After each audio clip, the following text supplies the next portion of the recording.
गत वर्ष नै यो क्षति भएको हो।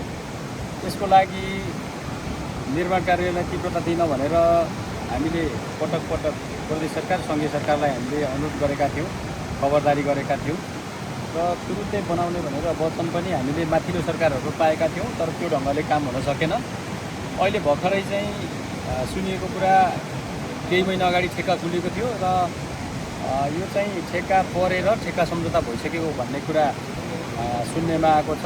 हामीले सम्पर्क गर्दाखेरि प्रदेश पूर्वाधार कार्यालय इलामले त्यही हामीलाई जानकारी गराएको छ। मैले सुनेअनुसार 47-48 लाख रुपियाँको लगानीमा यो चाहिँ त्यसमा ग्याबिन वाल लाउने र निर्माण गर्ने भन्ने छ। अब हामीलाई तिमीरै बनाऊ, तल्लो सरकारले स्थानीय सरकारले बनाऊ भनेको भने सम्भवतः यतिखेर हामी बनाइसक्थ्यौँ। अब स्थायी प्रकृतिको धेरै राम्रो बनाउन नसके तापनि सामान्य जाली लाएर यसलाई यो बर्सातको सामान्य खालको बाढी अथवा यत्रो बाढी आउँदाखेरि यो अवरुद्ध हुने अवस्था थिएन।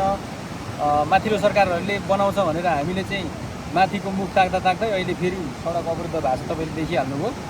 अब यसलाई चाँडोभन्दा चाँडो निर्माणको लागि निर्माण चाहिँ कम्पनीलाई अघि नै पनि मैले ताकेता गरेको छु र उहाँ अघि बिहान आएर हेरेर गइसक्नु भएको छ।